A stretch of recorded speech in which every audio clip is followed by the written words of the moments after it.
the AM, Eitan Katz with Asher Bara. This is a Thursday morning broadcast, and this is America's one and only Jewish Moments in the Morning radio program, heard on listeners-sponsored WFMU East Orange, WMFU Mount Hope, Rockland County at 91.9 on the FM dial, and around the world on the web, JMintheAM.org. Today we're at Nefesh B'Nefesh headquarters, or what I like to call the Nefesh B'Nefesh Broadcast Center in the main conference room in their headquarters in northwest Jerusalem. We start our trip here with Nefesh B'Nefesh. We end our trip Tuesday at the big ceremony. Hopefully it'll be a big ceremony at the Ben Gurion Airport when the hundreds of Olim show up on the jumbo jet from New York City and from all over North America to come and move to Israel. Nobody has postponed. Nobody has canceled. And that trip will be commemorated Tuesday at Ben Gurion Airport. I am jealous of Maya Liss. Maya Liss is the lone soldier coordinator at Nefesh B'Nefesh. Good morning and welcome to the show. Good morning. Boker Tov. How do I get your job? I'm jealous. You make Aliyah. You serve in the army.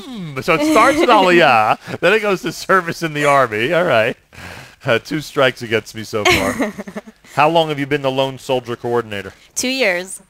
You were a lone soldier at one time. I was a lone soldier. I actually helped lone soldiers while I was in the army as well. Originally from where? From Los Angeles, California. From L.A.? Yes. What persuaded or influenced a young lady from Los Angeles to join the Israeli army? You know, it's hard to put in words, but if I were to put it in one word, I'd say Zionism. How old were you when you decided that you're going to the army? I was a little older. I say that in quotes, right. Older in the eyes of the army. You were over 20 already? I was already over 20. So, I was 23 years old. But when I say okay, so you entered at 23, but when did you know? Did you know at 13? Did you know at 17? Did you know at 23? When did you know you're going to the Israeli army? You know, I think it's something that I always grew up with. My dad is Israeli, so I came to Israel every year to visit the family. And when I was young, I just knew it was something I wanted to do. And at a certain age, I knew it was now or never. I had to try, or it was never going to happen. And when you say that you helped lone soldiers while you were in the army, what does that mean? I was drafted to help create a subsector in the army, which helps Olim through the entire draft process. So a lot of Olim come. Imagine you were to arrive to Israel today, and you wanted to go into the army. Who would you call? Right. You have no idea. Right. Israelis automatically, they get their draft notice in the mail. They get their first call-up in the mail. Olim don't really have an idea of where to turn to. So I helped create the infrastructure of the return address for Olim in the army. Maya Liss is with us, lone soldier coordinator.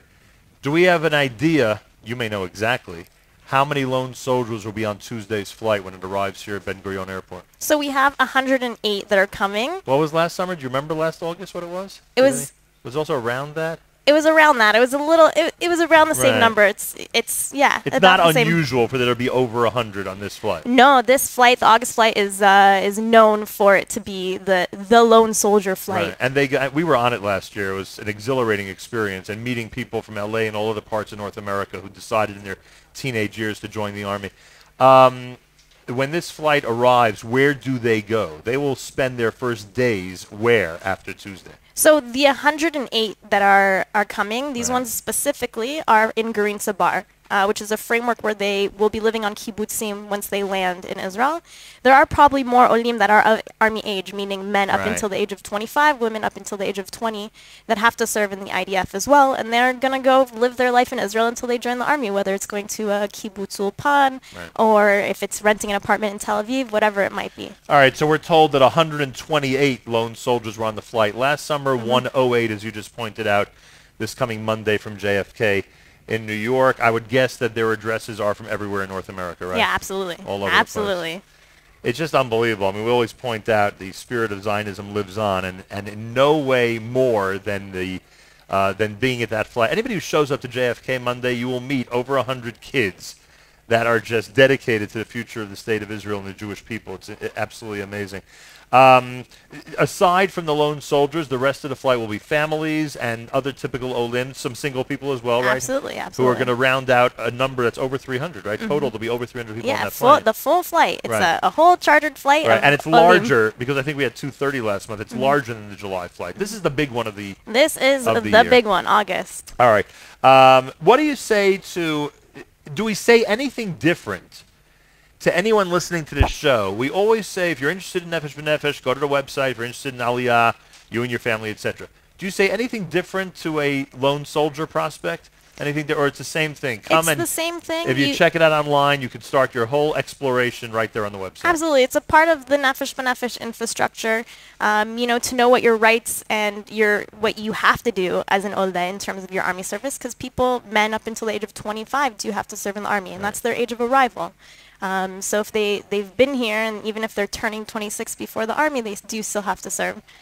So it's part of the Nefesh B'Nefesh infrastructure to know what you are required to do as an Oleh, what you are allowed to do. And to be honest, we see a lot of Olim that want to. We see people who are older that are turning to us and asking, what can I do? I'm this age, which is well over the age of mandatory service, right. And they say, I want to serve in the IDF. So we're here to answer all of those questions. I'm sorry that I always turn to quantification, but do we know how many people have come through a Lone Soldier program yet? Do we know how many you've had through your office, so to speak? Okay, so the Lone Soldier program, which is a part of Nefesh, is under the Nefesh B'Nefesh umbrella, which is a program which is in cooperation with Nefesh B'Nefesh and the FIDF. Has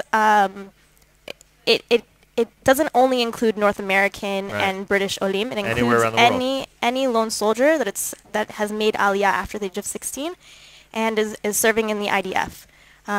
We have quite a few countries represented. We have about over 70 countries represented in our program, and we have coordinators for every single language, major spoken language in the army. So we have a French coordinator, Spanish, English, Russian. There are 70 countries represented in the Lone Soldier program. Everything. We have one soldier from Iran.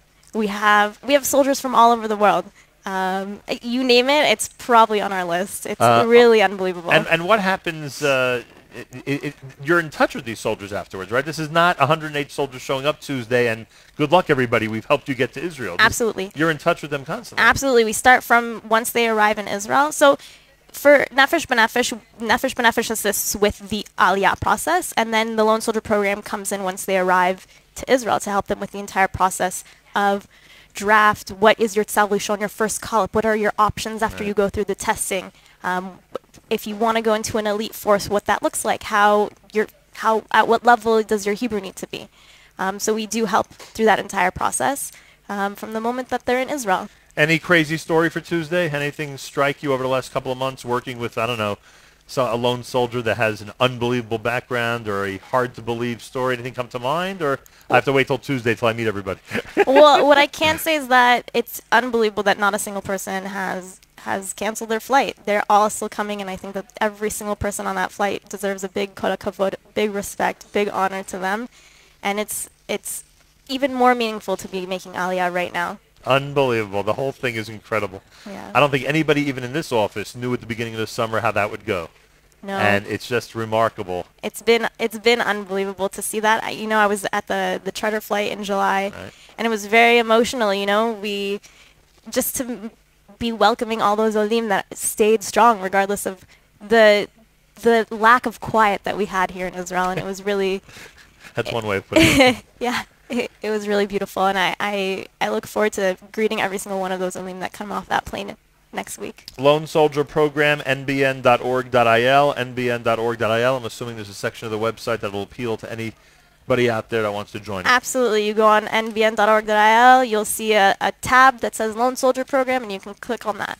Simple as that. Kol hakavod to you, Maya Liss. Thank you very much for joining us, and Mazal Tov on this incredible accomplishment this coming Tuesday. Enjoy it. It'll be remarkable celebrating there at Ben Gurion Airport with all these lone soldiers. Plenty more coming up here at JM and the AM. we have another message of support and understanding that's going out from the Nefesh B'Nefesh office. You cannot imagine what has been going on in any typical summer. Nefesh B'Nefesh staff is utilized to the nth degree, but this summer has been very difficult on everybody, and a lot of last-minute stuff going on. A lot of coordination happening at the last minute. So to Yonina Kramer and to Nava, Uriel, Danielle, and Shayna for their understanding and supportiveness and being a supportive family during these intense and hectic times during this Nefesh B'Nefesh summer of 2014, we say a big shout out to you from all of us here at JM in the AM. More coming up here. Sandy Shmueli on a Thursday morning at JM in the AM.